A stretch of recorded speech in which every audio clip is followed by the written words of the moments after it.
تو صحابہ تپتے ہوئے صحراؤں میں نہ لیٹتے، ان کے سیروں پہ گرم پتھر نہ رکھے جاتے، ان کو سولیوں پہ نہ لٹکایا جاتا، ان کو انگاروں پہ نہ لٹایا جاتا، ان کے جسم کے ٹکڑے ٹکڑے نہ کیے جاتے، وہ ٹکڑے ہو گئے، سولیوں پہ لٹک گئے، کائنات قربان کر دی، لیکن مصطفیٰ کے دین کی نافرمانی نہیں کی ہے۔ ایمان والو، اسلام میں پورے کے پورے آ جاؤ۔ آؤ میں اس آیت کا ایک اور ترجمہ قرآن سے کرنے جا رہا ہوں۔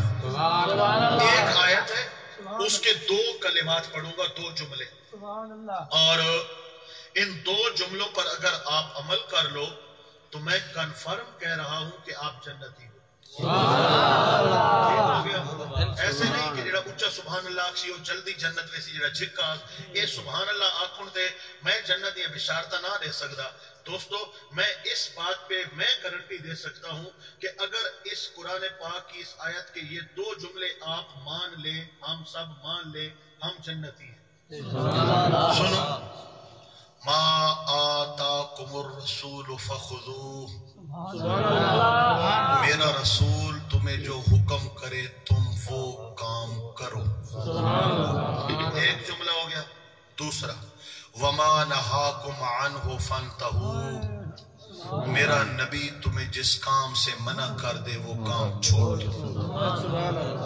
جنتی ہو گئے یا نہیں ہو گئے؟ اگر ہم ایسے ہو جائیں کہ حضور جو فرمائے وہ کرتے چلے جائیں اور جس سے روکیں اس سے رکتے چلے جائیں، تو قرآن کہتا ہے قُلْ إِن كُنْتُمْ تُحِبُّونَ اللَّهَ فَاتَّبِعُونِي، اگر تم حضور کی اتباع میں آ جاؤ گے، یحببکم اللہ، اللہ تمہیں اپنا محبوب بنا لے گا۔ ما آتاکم الرسول فخذوہ وما نہاکم عنہ فانتہوا۔ میرے دوستو، اس میں کوئی شک نہیں کہ رات کے 12 بج رہے ہیں یا بجنے والے ہیں، لیکن آپ کے ذہنوں کو اس وقت بالکل واہ ہونا چاہیے۔ آپ صبح 11 بجے سے آپ نے سٹارٹ لیا اور رات کے 11-12 بج گئے، آپ سن رہے ہیں علماء کرام کو، لیکن یہ آخری الفاظ، یہ آخری خطاب، یہ لب لباب ہونا چاہیے ہمارے پورے جلسے کا۔ کچھ تو گھروں میں لے کے جاؤ۔ 4 علماء کو سنا ہے، بھائی کیا سنا ہے؟ بڑا لطف آیا ہے، بڑے نکتے ملے ہیں، بڑا مزہ آیا ہے۔ تیرے اندر تبدیلی کیا آئی ہے؟ بے نماز تھا، 4 علماء کو سن کے بھی بے نماز بیٹھا ہے، تو پھر سننے کا فائدہ کیا ہے؟ ارے تو گالیاں دیتا تھا، اب بھی گالیاں دیتا ہے، تو محفلوں میں جانے کا فائدہ کیا ہے؟ ماں باپ کا دل دکھاتا تھا، اب بھی دل دکھاتا ہے، تو جانے کا کیا فائدہ ہے؟ آج سنیے گا دوستو، کچھ تو لے کے جاؤ نا، جس کام کا حضور حکم دے وہ کام کرو۔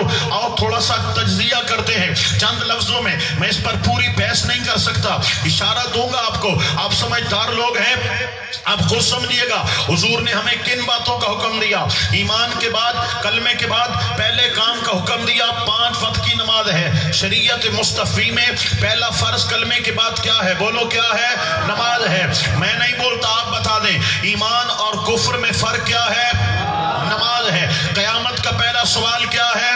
نماز ہے۔ اگر نماز ہے تو جنت میں جاؤ گے، نماز نہیں ہے تو اٹھا کے جہنم میں پھینک دیا جائے گا۔ دوستو اب بتائیے گا، حضور کا پہلا حکم ہی ہم نے نہیں مانا۔ ہماری مسجد کی ویرانیاں، مسجد کی ویران چٹائیاں یہ بتاتی ہیں کہ نماز کے جذبات ختم ہو چکے ہیں۔ گھر میں 10 آدمی ہیں، ایک بابا نماز پڑھے گا یا ایک بوڑھی اماں نماز پڑھے گی، ہٹا کٹا بیٹا نماز نہیں پڑھتا، بہن نماز نہیں پڑھتی، بہو نماز نہیں پڑھتی۔ بچاؤ ان لوگوں کا، بتاؤ کیا ہوگا کہ جو کلمہ پڑھتے ہیں نماز نہیں پڑھتے۔ حالانکہ نماز وہ اہم امر ہے جو مسلمان اور کافر میں فرق ہے۔ یہ کس طرح فرق ہے میں سمجھاؤں گا دوستو۔ آپ نے اس لیے نہیں سننی میری بات کہ میں تقریر کر رہا ہوں، میں واز کر رہا ہوں، اس لیے سننی ہے، میں آپ کو نصیحت کر رہا ہوں کہ میرے بھائیوں نماز پڑھنی ہے، نماز پڑھنی ہے۔ جتنے بے نماز بیٹھے ہیں، چاہے وہ بابے ہیں، چاہے وہ چاچے ہیں، چاہے وہ پتریر ہیں، چاہے وہ بچے ہیں، غور سے سنو، شاید کہ تیرے دل میں اتر جائے میری بات۔ بے نماز میں تیرے ساتھ مخاطب ہوں، مومن اور کافر میں نماز فرق ہے۔ یہ کیسے فرق ہے؟ آؤ سنو، ایک مسلمان ہے، ایک کافر ہے، یہ دونوں دوست ہیں، یہ دونوں گھر سے چلے خریداری کے لیے، سفر کے لیے، کسی بھی کام کے لیے۔ ظہر کا وقت ہو گیا، اس نے بھی نماز نہیں پڑھی، اس نے بھی نماز نہیں پڑھی۔ عصر کا وقت ہو گیا، کافر نے بھی نماز نہیں پڑھی، مسلمان نے بھی نماز نہیں پڑھی۔ مغرب کا وقت ہوا، دونوں نے نماز نہیں پڑھی۔ 5 نمازوں کا وقت گزرا، یہ دوسرے دن گھر میں واپس آئے، نہ اس نے پڑھی نہ اس نے پڑھی۔ اب بتا فرق کیسے چلے گا؟ دونوں ایک جیسے ہیں، دونوں ساتھ ساتھ چل رہے ہیں۔ ایک کہتا ہے میں مومن ہوں، دوسرا کہتا ہے میں مسلمان نہیں ہوں۔ فرق کہاں ہوگا؟ فرق تب ہوتا جب مومن مسجد میں آ کے اللہ کو سجدہ کرتا اور کافر بڑے باہر کھڑا رہ جاتا تو مومن دلیل دیتا اس نے نماز نہیں پڑھی، وہ کافر ہے، میں نے سجدہ کیا ہے، میں خدا کو ماننے والا ہوں۔ کافر نماز نہیں پڑھتے، عیسائی نہیں پڑھتے، سکھ نہیں پڑھتے، ہندو نہیں پڑھتے، تو بھی نہیں پڑھتا، ارے تیرے اندر فرق کیا ہے؟ فرق کیا ہے بتا، تیرے اندر اور ان کے اندر فرق کیا ہے؟ صرف کلمہ پڑھ لینے سے دوستان گرامی خدا نہیں مل جاتا، اس کے لیے عبادتیں کرنی پڑتی ہیں۔ آؤ میں آگے ایک اور دلیل دینے جا رہا ہوں، ہمارا حضور کے سوا قیامت میں کوئی آسرا نہیں ہے، آقا پاک ہی ہمارے سہارا ہیں، حضور کی شفاعت پہ ہمیں یقین و اعتماد ہے۔ لیکن اللہ کے محبوب علیہ السلام نے فرمایا بے نماز او سن بے نماز قیامت کے میدان میں حامان کے ساتھ کھڑا ہوگا، شداد کے ساتھ کھڑا ہوگا، نمرود کے ساتھ کھڑا ہوگا۔ بے نماز کو حضور کے نوکروں میں، غلاموں میں، امتیوں میں نہیں اٹھایا جائے گا۔ اب جنگ لگے گا، ساری زندگی مسلمان بن کے رہا، قیامت میں نمرود کی صف میں کھڑا ہے، شداد کے ساتھ کھڑا ہے، حامان و فرعون کے ساتھ کھڑا ہے۔ دوستو اس ذلت سے بچنا چاہتے ہو تو آج 5 وقت کی نماز کے ساتھ اپنا تعلق قائم کرنا ہوگا۔ اور سن بے نماز، قرآن پاک کے اندر 700 مرتبہ نماز کا ذکر آیا ہے۔ جب تو فجر چھوڑتا ہے تو قرآن پاک کے 700 احکامات کو پامال کرتا ہے، ظہر چھوڑتا ہے قرآن پاک کے 700 احکامات کو پامال کرتا ہے، عصر مغرب عشاء چھوڑتا ہے، ہر نماز میں 700 قرآن پاک کے احکامات سے تو پشت پھیرتا ہے، پیٹ پھیرتا ہے۔ بتا تیرا انجام کیا ہوگا؟ شیطان کا قصور کیا ہے؟ شیطان نے حضرت سیدنا آدم علی نبینا وعلیہ السلام کو سجدہ کرنے سے انکار کر دیا تھا، ابا اس نے انکار کیا، واستکبرا تکبر میں آ گیا، کان من الکافرین کافر ہو گیا۔ شیطان نے اللہ کے بندے کو سجدہ نہیں کیا، رب نے رادہ ترگاہ کر دیا، تو خدا کے سجدوں کا انکار کرتا ہے، تیرا انجام کیا ہوگا؟ فجر کی 2 سنتوں کی بات مت کرو، 2 فرض کی بات کر لو تو 4 سجدے بنتے ہیں، تو نے فجر کو چھوڑا 4 سجدوں کا منکر ہوا، تو نے ظہر کے صرف فرض کر لو 8 سجدوں کا منکر ہوا، عصر کے فرض کر لو 8 سجدوں کا منکر ہوا، مغرب کے فرض ہی کر لو 6 سجدوں کا منکر ہوا، عشاء کے فرض اور وتر میں ملا لو تو 14 سجدوں کا منکر ہوا۔ بتا شیطان ایک سجدہ وہ بھی خدا کے بندے کو نہیں کرتا، ذلت کا توق اس کی گردن میں ہے، قیامت تک کے لیے ملعون قرار دیا گیا۔ بے نمازی تیرا انجام کیا ہوگا؟ جو فجر میں خدا کے سجدوں کا منکر ہے، ظہر عصر مغرب عشاء میں خدا کے سجدوں کا منکر ہے، اپنے انجام پہ غور کر، تو کس طرف جا رہا ہے؟ تو نے یہ سمجھا ہے میں نے ہمیشہ جینا ہے؟ یہاں کوئی ہمیشہ نہیں رہا ہے، موت کا وقت پورا ہو جائے 25 سال کا جوان بھی چلا جاتا ہے، 30 سال کا جوان بھی چلا جاتا ہے، 35-40 والوں کو بھی موت نہیں چھوڑتی، جب موت آتی ہے چھا جاتی ہے اور پھر کفن پہنا کے بندوں کو قبر میں دفنا دیا جاتا ہے۔ جب موت آتی ہے تو بندے کو تب سوچ آتی ہے میں نے تو توبہ بھی کرنی ہے، میں نے تو نمازیں بھی پڑھنی ہے، میں نے تو زکاتیں بھی دینی ہے، میں نے حج بھی کرنا ہے۔ یہ سارے معاملات جیتے جی کے ہیں، ہر وقت موت کے لیے انسان کو تیار ہونا چاہیے۔ آج سن بے نماز، میں تیری بات کر رہا ہوں، میں تیری ٹیوننگ کر رہا ہوں، تیری پروگرامنگ سیٹ کر رہا ہوں، تیرا سافٹ ویئر درست کر رہا ہوں، شاید کہ تو اپنے نقطہ نظر پہ آ جائے، اسلامک نقطہ نظر پہ آ جائے۔ آگے سن میرے بھائی، پیر سائیں تعویذ دے دو، کس چیز کا تعویذ چاہیے؟ اولاد کے لیے دے دو، پیر سائیں تعویذ دے دو، کس کے لیے؟ گھر میں برکت ہو جائے، پیر سائیں تعویذ دے دو، روزی مل جائے، پیر سائیں تعویذ دے دو، گھر میں اتفاق ہو جائے، پیر سائیں تعویذ دے دو، دکان چل پڑے۔ یہ تعویذ حق ہیں، اس میں کوئی شک نہیں۔ میں نے کہا پیر سائیں کوئی ایسا تعویذ بھی ہے کہ سارے کام سدھے ہو جائے، سارے کام سدھے ہو جائے؟ کہا ہاں وہ بھی تعویذ ہے، لیکن کرتا کوئی نہیں۔ میں نے کہا کیا ہے؟ فرمایا جس گھر میں 5 وقت کی نماز کی پابندی ہے، اللہ غیب سے سارے کام سیدھے کر دیتا ہے، غیب سے سارے کام سیدھے کر دیتا ہے۔ کہاں ہو مسلمانوں؟ کہاں مارے پھر رہے ہو؟ خدا کو سجدہ کرنا مشکل ہو گیا، خدا کو یاد کرنا مشکل ہو گیا، ٹیلی ویژن پہ کتنا دیر بیٹھتے ہو، اندازہ ہے تمہیں؟ ڈش اور کیبل پر کتنا وقت ضائع کر رہے ہو، mobile phone, Facebook, WhatsApp, YouTube, social media پہ روزانہ نوجوان 10 گھنٹے ضائع کر رہا ہے۔ یہ 10 گھنٹے موبائل فون یوز کرنے والا کیا اللہ کو 5 وقت کے لیے 5 منٹ کے لیے سجدہ نہیں کر سکتا؟ پوری نمازوں کا ٹائم ملاؤ، فجر، ظہر، عصر، کسی کے 10 منٹ ہے، کسی کے 12 منٹ ہے، کسی کے 15، 1 گھنٹہ 24 گھنٹوں میں سے خدا کو نہیں دے سکتا، لیکن موبائل فون ضرور کھیلنا ہے، ٹیلی ویژن ضرور دیکھنا ہے، ڈرامہ ضرور دیکھنا ہے، فلمیں ضرور دیکھنی ہے، واک ضرور کرنی ہے، کھیل ضرور کھیلنا ہے، دنیا کا ہر کام تو کر لیتا ہے، خدا کو سجدہ کرنا اوکھا ہو گیا، خدا کو سجدہ کرنا مشکل ہو گیا۔ کھلاتا کون ہے؟ پلاتا کون ہے؟ پیدا کس نے کیا ہے؟ رزق کس نے دیا ہے؟ ارے وہ چاہے تو تیرا رزق بند کر دے، وہ چاہے تو تجھے منگتا بنا دے، وہ چاہے تو تجھے لنگڑا لولا بنا دے۔ سن میرے بھائی، حضرت سرکار دو عالم علیہ السلام سے ایک نابینا صحابی نے